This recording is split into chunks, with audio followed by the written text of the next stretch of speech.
বন্যেরা বনে সুন্দর, শিশুরা মাতৃক্রোড়ে।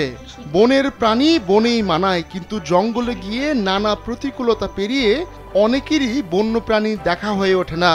তাই মানুষের প্রদর্শনীর জন্য এসব প্রাণী চিড়িয়াখানায় নিয়ে আসা হয়। কিন্তু চার দেয়ালের ঘরে সঙ্গীবিহীন কিছুই করার থাকে না এসব প্রাণীর। তাই হয়তো অবসর সময় কাটাতে কাটাতে নিজের পরিচর্যাই শিখে নিয়েছে একটি শিম্পাঞ্জি।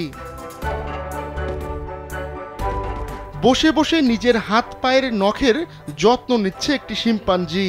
সে ইরকুতস্ক চিড়িয়াখানার বাসিন্দা। চিড়িয়াখানার কর্মীরা শিম্পাঞ্জিটিকে লেয়লা বলে ডাকে। হাতের কাছে নেইল ফাইল পেয়ে এত নিখুঁতভাবে নিজের যত্ন নিচ্ছে লেয়লা, তা দেখে চিড়িয়াখানার কর্মীরাও অবাক হয়ে গেছেন। চিড়িয়াখানার প্রাণীদের খেলার জন্য মাঝে মাঝেই ভাঙা জিনিসপত্র দেয় সেখানকার কর্মীরা। জেনেক্সে শিফট করো, লাইফকে লিফট করো। কিন্তু লায়লা একটি নেইল ফাইল পাওয়ার পরই যেন সে মানুষের মতো আচরণ শুরু করেছে।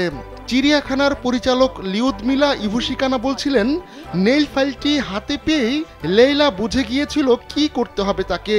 নেইল ফাইলটি কিভাবে কাজে লাগাতে হয় তা করে দেখানোর চেষ্টা করেছিলেন ইভুশিকানা, কিন্তু লেইলা সেটা করতে দেয়নি। উল্টো সে নিজে নিজেই নখের যত্ন নিতে শুরু করে। নিবিড়ভাবে নখের যত্ন নিচ্ছে লায়লা, কিন্তু তাকে নখের যত্ন নেওয়া শেখায়নি কেউ। এমনকি তার সামনে কেউ নখের যত্নও করেনি। তাহলে লায়লা এত কিছু শিখল কিভাবে?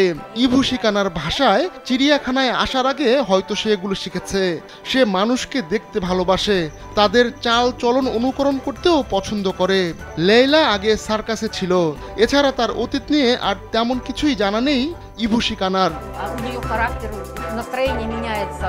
সার্কাসে লেলাকে প্রশিক্ষণ দেওয়ার চেষ্টা করা হয়েছিল, কিন্তু শিম্পাঞ্জিকে প্রশিক্ষণ দেওয়া যায় না, বরং এটিকে শেখানো যায়। সে যা করতে চায় তার বাইরে তেমন কিছুই করার সুযোগ নেই। তাই সার্কাসে ভালো করেনি লেয়লা, তখন তাকে বিক্রি করে দেয় সার্কাসের লোকজন। এভাবে লেয়লাকে কিনে নেয় ইরকুতস্ক চিড়িয়াখানা। ইভুশিকানা বলছিলেন, লেয়লার মর্জির কোনো ঠিক ঠিকানা নেই, কখনো ভালো তো আবার কখনো রাগারাগি শুরু। ৬-৭ বছর বয়সে লেয়লাকে কিনে নিয়েছিল ইরকুতস্ক চিড়িয়াখানা। গেল বছর তার ১৩তম জন্মদিন পালন করে চিড়িয়াখানার কর্তৃপক্ষ। শান্ত স্বভাবের লেয়লা রেগে গেলে নাকি কিংকং এর মতো হয়ে যায়, তখন সামনে যা পায় তা ভেঙে চুরে একাকার করে দেয়।